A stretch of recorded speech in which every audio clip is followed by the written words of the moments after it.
Hi friends, చాలా హ్యాపీగా ఉంది. మీరు ఇస్తున్నటువంటి సపోర్ట్ వల్ల రీసెంట్ గా మన ఛానల్ 100K సబ్స్క్రైబర్స్ ని రీచ్ అయింది. మన ఛానల్ ని సబ్స్క్రైబ్ చేసుకున్న ప్రతి ఒక్కరికి థ్యాంక్స్. భవిష్యత్తులో కూడా మీ సపోర్ట్ ఇలాగే ఉండాలని ఆశిస్తున్నాను. Thank you. ఈ సందర్భంగా మీ అందరికీ advance happy new year. Movie starting లో థామస్ కట్టే అనే ఒక ఊరిని చూపిస్తారు. అక్కడ ఒక దేవత ముందు ప్రతి సంవత్సరం ఒక పొట్టేల్ని బలిస్తూ ఉంటారు. ఆ దేవత ఎవరో ఒకరి ఒంటి మీద పూనుతూ ఉంటుంది. ఈ రోజు దేవత ఒంటి మీద పూనిన వ్యక్తి ఆనంద్ అనే వ్యక్తితో బలివ్వడానికి తెచ్చిన పోటేలు పారిపోయిందని చెప్తాడు. అప్పుడు ఆనంద్ తన మనిషిని పంపించి వెళ్లి చూసిరమ్మని చెప్తాడు. ఆ వ్యక్తి చూసొచ్చి ఆ పొటేలు అక్కడే ఉంది, అది పారిపోలేదు అంటాడు. అప్పుడు ఆ వ్యక్తి ఒంటి మీద ఉన్న దేవత ఆనంద్తో, లేదు, అది పారిపోయింది, అది మళ్లీ ఇక్కడికి వస్తే దాన్ని రానివ్వద్దు, వస్తే అది ఇక్కడ ఉన్న చాలా మంది వినాశనానికి కారణమవుతుందని చెప్తుంది. ఇక్కడ సీన్ కట్ అయ్యి మెయిన్ స్టోరీ స్టార్ట్ అవుతుంది. థామస్ కట్టెకి కొత్తగా సంపత్ అనే ఎస్ఐ వచ్చుంటాడు. ఎస్ఐకి కుశలప్ప అనే కానిస్టేబుల్ అక్కడి మనుషులు ఎలాంటి వాళ్ళో, పరిస్థితులు ఎలాంటివి అనేవి వివరాలు చెప్తూ ఉంటాడు. అప్పుడు మాటల్లో ఎస్ఐ, నాకు గన్ అంటే భయం వేస్తుంది, ఎందుకో తెలీదు అంటాడు. అప్పుడు కానిస్టేబుల్, మీకు ఇక్కడ గన్ అవసరం రాదు సార్, పెద్దగా ఏ క్రైము జరగదు ఇక్కడ అని చెప్తాడు. వాళ్లు మాట్లాడుకుంటూ ఉండగానే జెన్నీ అనే మహిళ వచ్చి ఒక రాయి పోలీస్ స్టేషన్ కిటికీలోకి విసిరి కొడుతుంది. ఎందుకంటే ఆమె తండ్రి గత 3 రోజులుగా కనిపించడం లేదు. పోలీసులు ఇప్పటివరకు అతన్ని వెతికి పట్టుకోలేకపోయారు. అందువల్ల ఆమె పోలీసుల్ని నోటికొచ్చినట్టు తిడుతూ ఉంటుంది. అలాగే ఆమె ముక్కుకి చాలా పెద్ద ముక్కు పుడక పెట్టుకునుంటుంది. ఈలోగా ఒక వ్యక్తి కార్లో వచ్చి ఆమెని కార్లో ఎక్కి కూర్చోమని చెప్తాడు. అయితే జెన్నీ ఏమీ సమాధానం చెప్పకుండా వేరే దారిలో వెళ్లిపోతుంది. ఇదంతా చూసి ఎస్ఐ సంపత్ ఆ మహిళ అంతలా గొడవ చేసి స్టేషన్ మీద రాళ్లు వేస్తున్నా మీరెవ్వరూ ఆమెని ఏమీ అనడం లేదు ఎందుకని అడుగుతాడు. అప్పుడు కానిస్టేబుల్, సార్, ఆమె పెట్టుకున్న ముక్కు పుడక ఎవరూ పెట్టుకోరు, అది ఈ ఊరి దేవతది. ఆ ముక్కు పుడక ఎవరైతే పెట్టుకుంటారో దేవత వాళ్ల ఒంట్లోకి వస్తుంది, కాబట్టి ఆమెని ఎవరూ ఏమీ అనలేదని చెప్తాడు. తర్వాత ఎస్ఐ టోబీ గురించి అడుగుతాడు. అతను గత 3 రోజుల నుంచి కనిపించడం లేదు, కాబట్టి ఎస్ఐ సంపత్ ముందు ఆ కేసుని సాల్వ్ చేయాలనుకుంటాడు. అందుకోసం టోబీ గురించి కుశలప్పని వివరాలు అడుగుతాడు. కుశలప్ప టోబీ ఫైల్ చూపించడానికి ఎస్ఐని లోపలికి తీసుకువెళ్తాడు. ఎందుకంటే టోబీ ఫైల్ ఒకటి కాదు, అతని పేరు మీద ఒక షెల్ఫ్ మొత్తం ఫైల్స్ ఉంటాయి. అన్ని ఫైల్స్ టోబీవే. ఎస్ఐ అతని గురించి పూర్తి వివరాలు తెలుసుకోవడానికి ఫాదర్ ఇగ్లేసియస్ దగ్గరికి వెళ్తాడు. ఫాదర్ టోబీ గురించి చెప్పడం మొదలుపెట్టగానే సీన్ ఫ్లాష్ బ్యాక్లకు వెళ్తుంది. ఫాదర్ ఒక రిమైండ్ హోంలో ఉన్న పిల్లలందరికీ క్రిస్మస్ గిఫ్ట్స్ తీసుకుని వెళ్తాడు. అందరూ తీసుకుంటారు, కానీ ఒక గిఫ్ట్ మాత్రం అలాగే ఉంటుంది. అక్కడ ఉన్న కేర్ టేకర్ ఒక పిల్లాడు లోపలున్నాడు. తనకి కొంచెం మైండ్ సరిగ్గా లేదు. ఇంతకు ముందు ఉన్న కేర్ టేకర్ మీద దాడి చేశాడు, నన్ను కూడా కొట్టబోయాడు. అప్పట్నుంచి ఆ అబ్బాయిని లోపలే ఉంచారని చెప్తాడు. ఫాదర్ ఇదంతా విని ఆ పిల్లాడిని కలవడానికి వెళ్తాడు. ఆ పిల్లాడిని చూడగానే కౌగిలించుకుంటాడు. ఇప్పటివరకు ఆ పిల్లాడి పట్ల ఎవ్వరూ ఇంత ప్రేమగా ప్రవర్తించలేదు, కాబట్టి ఆ పిల్లాడికి మంచిగా అనిపిస్తుంది. ఇప్పటివరకు ఆ పిల్లాడికి పేరు లేదు, కాబట్టి ఫాదర్ ఆ పిల్లాడికి టోబీ అని పేరు పెడతాడు. ఆ పేరు పెట్టగానే టోబీ ఒక చేయి మీద టోబీ అని, ఇంకో చేయి మీద ఫాదర్ పేరు రాయిస్తాడు. వెంటనే అక్కడ ఉన్న పిల్లలందరికీ ఆ పేరు చూపిస్తాడు. ఎందుకంటే ఇప్పటివరకు అక్కడ ఉన్న అందరూ పిచ్చోడు, మెంటల్, ఆవారాగాడు ఇలా రకరకాలుగా పిలిచేవాళ్ళు. ఇప్పుడు తనకంటూ ఒక పేరుంది. అయితే సమయం గడిచే కొద్దీ టోబీ పెద్దవాడయ్యాడు. అతని ఆకతాయి పనులు కూడా అలాగే కొనసాగించాడు. అంటే రోజు ఎవరితోనో ఒకరితో గొడవ పెట్టుకుంటూ ఉంటాడు. అందువల్ల తన జీవితంలో ఎక్కువ రోజులు జైల్లోనే గడిచాయి. టోబీ తరచూ ఎవరో ఒకరితో తన పేరు, ఫాదర్ పేరు రాయించుకుంటూ ఉంటాడు. టోబీ జైలు నుంచి బయటికి రాగానే ఒక వ్యక్తి తన తాత ఆస్తి కోసం ఫాదర్ దగ్గరికి వస్తాడు. అంటే అతని తాత ఆస్తిని చర్చికి దానం చేసుంటాడు. ఫాదర్ దానం చేసిన దాన్ని తిరిగి తీసుకోవడం కరెక్ట్ కాదు అంటాడు. ఆ మాట విని ఆ వ్యక్తి ఫాదర్ని కొట్టడానికి సిద్ధపడతాడు. ఈలోగా అక్కడికి టోబీ వస్తాడు. అందర్నీ చితక్కొడతాడు. ఆ సమయంలో ఫాదర్కి టోబీ సైతాన్లా కనిపిస్తాడు. తర్వాత ఫాదర్ టోబీని చర్చిలో ఉండనిస్తాడు. ఎందుకంటే టోబీ ఫాదర్ని ఎంతగానో గౌరవిస్తూ మర్యాదగా నడుచుకుంటూ ఉంటాడు. కాబట్టి టోబీకి గేట్ వాచ్మెన్ ఉద్యోగం ఇస్తాడు. అయితే టోబీలో మార్పు లేదు. ఏదో ఒక గొడవ తెస్తూ ఉండటం వల్ల ఫాదర్ చర్చి నుంచి బయటికి పంపిస్తాడు. అప్పటినుంచి టోబీ బయటే ఉంటున్నాడు. ఒకరోజు టోబీ ఫాదర్ కోసం చేపలు తీసుకుని వస్తాడు. అది చూసి ఫాదర్ షాక్ అవుతాడు. ఇక్కడ సీన్ ప్రెజెంట్లోకి వస్తుంది. మిగతా కథ తెలుసుకోవడానికి ఎస్ఐ టోబీ క్లోజ్ ఫ్రెండ్ దామోదర్ని మీట్ అవుతాడు. ఇక్కడ సీన్ మళ్లీ ఫ్లాష్ బ్యాక్ లోకి వెళ్తుంది. టోబీ చర్చ్ నుంచి బయటికి వచ్చిన తర్వాత చేపలు పట్టడానికి ఒక చెరువు దగ్గరికి వెళ్తాడు. అక్కడ అతనికి దామోదర్ పరిచయం అయ్యాడు. నిజానికి టోబీకి చేపలు పట్టడం కూడా రాదు, అది కూడా దామోదరే నేర్పించుంటాడు. అంతేకాకుండా దామోదర్ టోబీని తనతో పాటు పనికి కూడా తీసుకుని వెళ్తూ ఉంటాడు. దామోదర్ ఒక పోస్ట్ మార్టం చేసి డాక్టర్ దగ్గర పనిచేస్తూ ఉంటాడు. శవాలని కోసి అందులో ఉన్న పార్ట్స్ తీయడం వాళ్ల పని. దామోదర్ ఈ పని కూడా సులభంగా టోబీకి నేర్పిస్తాడు. అప్పటినుంచి టోబీ దామోదర్ ఇంట్లోనే ఉంటున్నాడు. ఒకరోజు వాళ్లు చేపలు పట్టడానికి వెళ్లినప్పుడు దామోదర్ టోబీతో, నేనొకరోజు చేపలు పట్టడానికి వచ్చాను, ఒక్క చేప కూడా పడలేదు. నేను నీళ్లలోకి దిగి పీతలు పట్టుకోవడం మొదలుపెట్టాను. అప్పుడు సడన్ గా ఒక తెల్లటి గుర్రం కనిపించింది. దానిమీద మన ఊరి దేవత కూర్చుని ఉంది. కాబట్టి లేట్ నైట్ నువ్వు ఇక్కడికి ఒక్కడివే రావద్దని చెప్తాడు. వాళ్ళు మాట్లాడుతూ ఉండగా దామోదర్కి ఒక చిన్న పిల్లాడి ఏడుపు వినిపిస్తుంది. దామోదర్ చూడటానికి వెళ్తాడు. టోబీ ఈలోగా పీతలు పట్టుకోవడానికి నీళ్ళలోకి వెళ్తాడు. ఇంకోవైపు దామోదర్కి అప్పుడే పుట్టిన పాప చెట్ల పొదల్లో కనిపిస్తుంది. దామోదర్ వెంటనే చుట్టుపక్కల ఉన్న జనం అందర్నీ పిలుస్తాడు. అయితే అక్కడ ఉన్న ఎవ్వరూ కూడా ఆ పాపని తీసుకోవడానికి అంటే పెంచుకోవడానికి ముందుకు రారు. మరోవైపు అదే సమయంలో టోబీకి నీళ్లలో ఒక పెద్ద ముక్కుపుడక దొరుకుతుంది. తర్వాత టోబీ ఆ పాపని పెంచుకుంటాడు. పాప మంచి చెడులు ఎలా చూసుకోవాలి అనే విషయం ఒక నర్సు టోబీకి నేర్పిస్తుంది. టోబీ పనిచేస్తున్న ఇంట్లోనే ఆ పాపని కూడా పెంచుకుంటాడు. సమయం గడిచే కొద్దీ ఆ పాప పెరిగి పెద్దదవుతుంది. ఆ పాపకి ఫాదర్ జెన్నీ అని పేరు పెడతాడు. జెన్నీ టోబీ కన్న కూతురు కాదు. టోబీ జెన్నీని స్కూల్లో జాయిన్ చేయిస్తాడు. కాబట్టి జెన్నీకి చదవడం రాయడం కూడా వచ్చు. జెన్నీ టోబీ చేతి మీద తన పేరు రాస్తుంది. అది చూసి టోబీ కళ్లలో నీళ్లు తిరుగుతాయి. ఎందుకంటే తను చదువుకోలేకపోయినా కూడా తన కూతుర్ని చదివించాడని చాలా సంతోషంగా ఫీలవుతాడు. ఆ సంతోషంతో దామోదర్తో కలిసి డ్రింక్ చేయడానికి వెళ్తాడు. అయితే షాప్ యజమాని మద్యం ఇవ్వడానికి నిరాకరిస్తాడు. ఎందుకంటే టోబీ ఇప్పటికే చాలా పాతబాకి ఇవ్వాల్సి ఉంది. అందువల్ల వాళ్ళు ఇంట్లోనే మద్యం తయారు చేయాలి అనుకుంటారు. అయితే అది ఫెయిల్ అయ్యి బ్లాస్ట్ అవుతుంది. అందువల్ల పోలీసులు అరెస్టు చేసి తీసుకువెళ్తారు. జెన్నీ కూడా మొండిగా మారం చేసి టోబీతో పాటు వెళ్తుంది. అక్కడ టోబీ సావిత్రి అనే వేషిని చూస్తాడు. ఆమెని రైడింగ్లో అరెస్ట్ చేసుంటారు. టోబీ ఆమెను చూడగానే మనసు పారేసుకుంటాడు. తర్వాత పోలీసులు విచారించి సావిత్రిని ఆ తర్వాత టోబీ దామోదర్ని కూడా పంపించేస్తారు. ఇప్పుడు స్టోరీలో సావిత్రి ఎంట్రీ ఇచ్చింది కాబట్టి సంపత్ టోబీ గురించి సావిత్రిని అడిగి తెలుసుకోవడానికి వెళ్తాడు. సావిత్రి తర్వాత జరిగిన స్టోరీ చెప్తుంది. టోబీ సావిత్రిని చూసినప్పటినుంచి ఆమె గురించే ఆలోచిస్తున్నాడు. రాత్రంతా నిద్రపోకుండా మురిసిపోతూ ఉంటాడు. జెన్నీ ఏమైంది, నిద్రపోకుండా నీళ్ళు నువ్వే మురిసిపోతున్నావు, ఏంటి విషయమని అడుగుతుంది. టోబీ నేరుగా నాకు సావిత్రి నచ్చింది, నేను ఆమెని పెళ్లి చేసుకుంటానని చెప్తాడు. అందువల్ల తర్వాత రోజు జెన్నీ పేపర్ మీద నేను నిన్ను ప్రేమిస్తున్నానని రాసి టోబీ పేరు చెప్పి సావిత్రికిస్తుంది. సావిత్రి టోబీని మీట్ అవుతుంది. అక్కడ జెన్నీ కూడా ఉండటం వల్ల సావిత్రి తనని పక్కకు వెళ్లమని చెప్తుంది.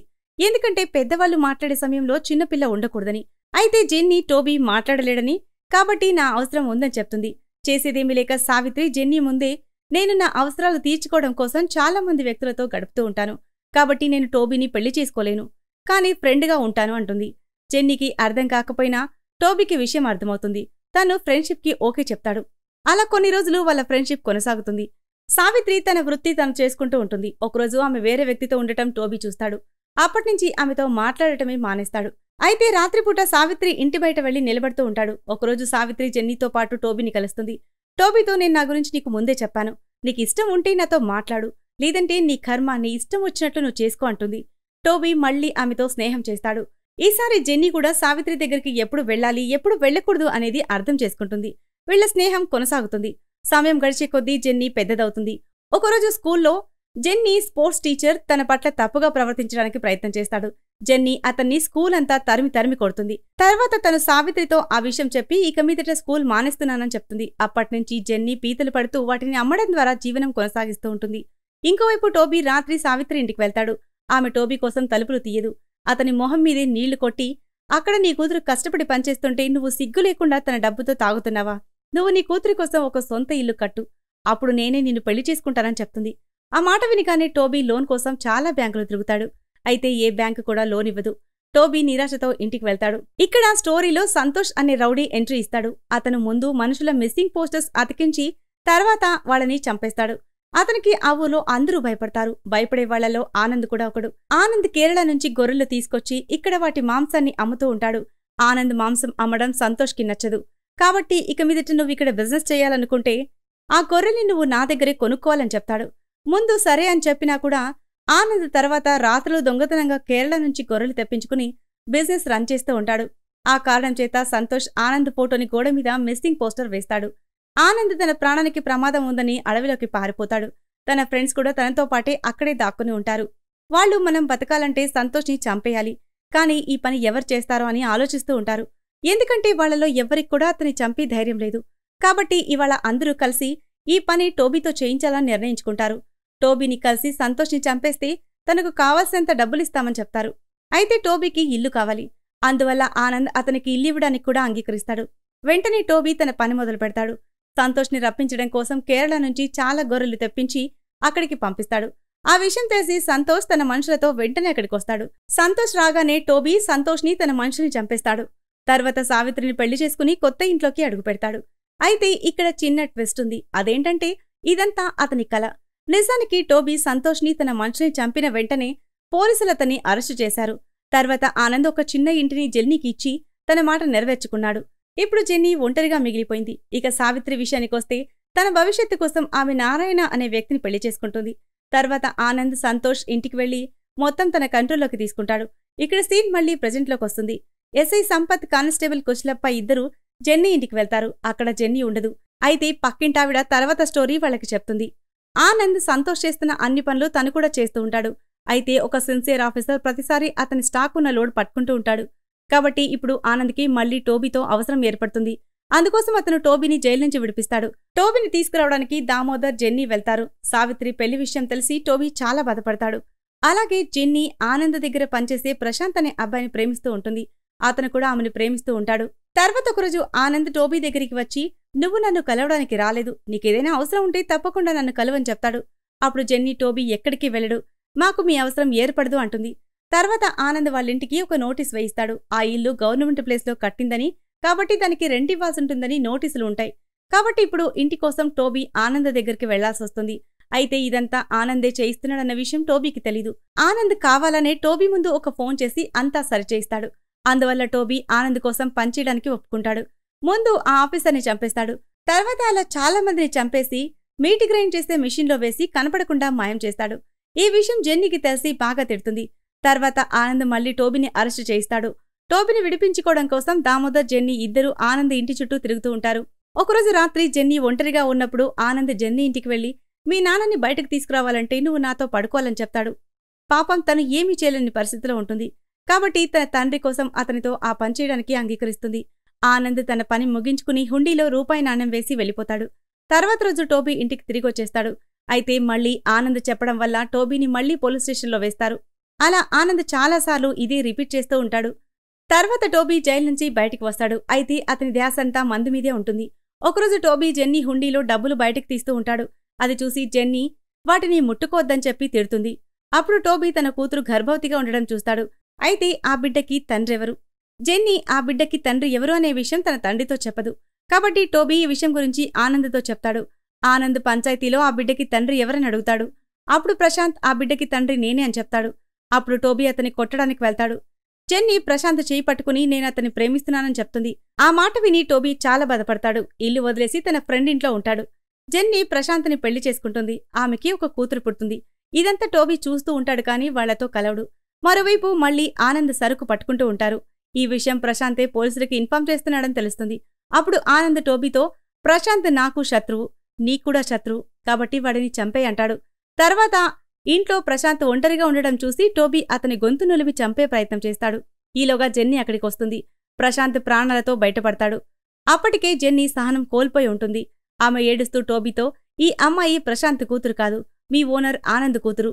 ఆనంద్ నా దగ్గరికి వచ్చి నాతో పడుకుని నిన్ను బయటికి తీసుకొచ్చాడు. ఆ హుండీలో ఎన్ని రూపాయి నాణాలు ఉన్నాయో నేను అన్నిసార్లు అతనితో పడుకున్నానని చెప్తుంది. నన్ను నన్నుగా ప్రేమించే వ్యక్తి ప్రశాంత్ మాత్రమే, అందుకే తను నన్ను పెళ్లి చేసుకుని నా మర్యాద కాపాడాడు అని చెప్తుంది. నిజం తెలిసిన వెంటనే టోబీ ఆనంద్ని చంపడానికి వెళ్తూ ఉంటాడు. జెన్నీ అతన్ని ఆపుతుంది. నువ్వు వాడిని చంపి జైలుకు వెళ్తే నిన్ను బయటకు తీసుకురావడానికి మళ్లీ నేను ఇంకెవరితో అయినా పడుకోవాలి. నువ్వు ఎంతమందిని చంపుతావు? నువ్వందర్నీ చంపడం వల్ల నా దగ్గర పడుకునే మనిషి మారతాడు తప్ప ఇంకేమీ మారదు నాన్న అంటుంది. అప్పుడు తండ్రి కూతురు ఇద్దరూ ఒకరిని ఒకరు హత్తుకుని బాధపడుతూ ఉంటారు. ఈ సీన్ చాలా ఎమోషనల్గా ఉంటుంది. తర్వాత రోజు ఉదయం జెన్నీ నిద్ర లేవగానే ఆమె తండ్రి ఎక్కడా కనిపించడు. అందుకే ఆమె తన తండ్రి టోబీ కోసం వెతుకుతూ ఉంది. ఇక్కడ సీన్ ప్రెజెంట్లోకొస్తుంది. ఎస్ఐ సంపత్ ఇదంతా విన్న తర్వాత టోబీని వెతికే ప్రయత్నం మొదలుపెడతాడు. అయితే టోబీ ప్రశాంత్తో పాటు ఉంటాడు. అతనికి ఏమీ కాలేదు. అతను ప్రశాంత్ని వెతికి అతనికి క్షమాపణ చెప్పి తిరిగి తీసుకురావడానికొచ్చాడు. అయితే అదే సమయంలో ఆనంద్ మనుషులు ప్రశాంత్ మీద టోబీ మీద దాడి చేస్తారు. ఆ దాడిలో ప్రశాంత్ చనిపోతాడు.